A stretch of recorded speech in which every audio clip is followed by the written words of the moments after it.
Hello and welcome. Today we're going to be doing Tamada. For the paint job, basically just put on the mag assist, this entire back receiver part, and then these mounts and the stock. Just color it SCAR FD. Otherwise everything is black. Let's get to building. Let's start with our base gun. Let's remove this carry handle. We'll change the upper receiver out for a Mark 12 and the lower receiver for the ranged weapons. We'll haven't seen that in a while. Then we'll use the ranged weapons fire selector and the bolt catch, and we'll change our trigger not to the Rise Armaments Blitz but to the ranged weapons AR-15 flat vertex FB trigger. Trust me, you will enjoy this a lot more than the Rise Armaments. Then for our grip, we'll use the MOE AR-15 pistol grip, and for our stock, we'll use the Magpul MOE SL-K. We'll retract it just a bit, and for our magazine we'll use the 20 round brown nose Stanag. Then we'll use our Magpul 223, and now we can move on to our barrel. I use the SOCOM 16-inch carbine length, and I put on a 1-inch extension here. It makes all the difference, you'll feel it. Then for our muzzle, we can either use the Warcomp or the SFMB. I prefer the SFMB. We'll put on the SOCOM 556 RC2 suppressor, and we'll color that black. We'll put on the Daniel Defense Mark 12 low profile, and then on top of that we're going to be using a Caxior X4 M-Lock 14.5 inch. Then on the bottom we'll use the BCM Gunfighter CAG M-Lock 4 grip, not the BCM Gunfighter Mod 3 M-Lock 4 grip. Then for our bolt, we'll use the Radiant Weapons AR-15 Enhanced Bolt Carrier Group, and you can use Blackworn if you want to remove that logo. We're not going to change the charging handle today, but what we will do is we'll put on a Badger Ordnance 34mm mount. We'll place it around here so that this circle lines up with the edge between the handguard and the upper receiver. Then we'll put on the Condition 1 3A for our Micro T2. On the Micro T2, I recommend you put on this Cordura fabric wrap. Then for our Picatinny, we'll take this up left M-Lock, and on that we'll use the 5-slot Picatinny, and on that we'll just put on APEC 15. Move it back just a bit, and we'll place it around there. And then finally, we'll just change our ammo to M855. You could also use CBC, which is what I use in the gameplay, but I found that M855 and M196 yield better results usually. And that is all. Cool. Stay frosty. At short range, it actually does pretty well.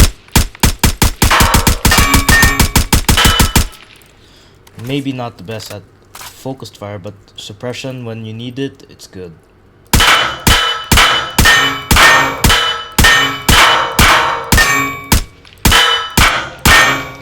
And the sight itself is actually pretty accurate, so there's that as well. Weapons hot. Go get 'em.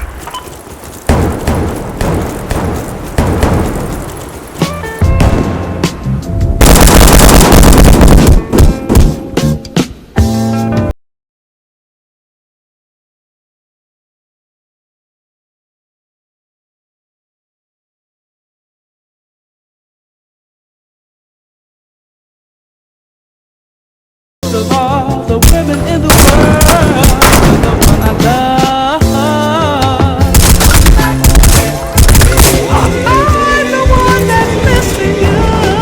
Trying to live without you in my life is the one thing I don't wanna do.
So what are my thoughts on the TAMADA SPR? After maturing a bit in terms of playstyle and how I like my guns, I decided that I'd not be using that old personal SPR that I made a long time ago.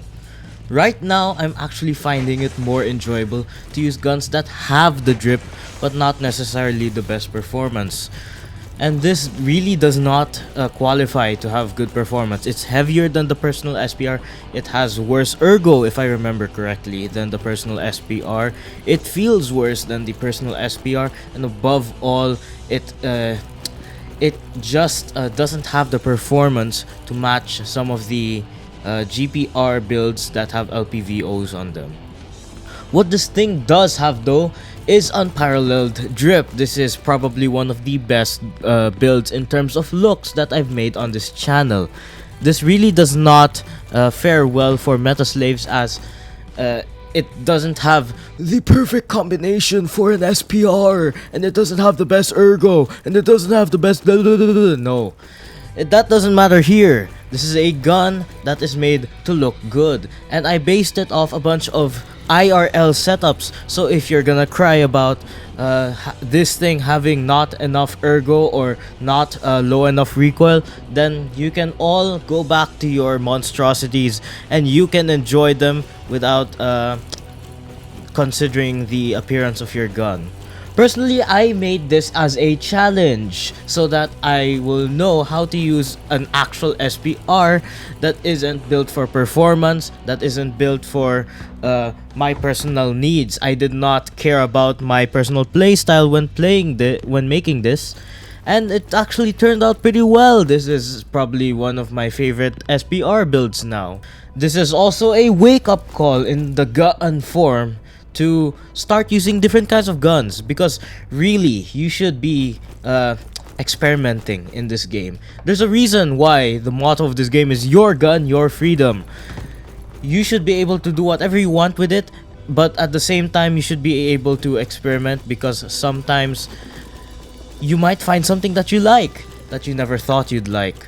I personally do not gravitate towards SPR builds, but something about this build is just so appealing in terms of appearance that it starts to bleed over into gameplay.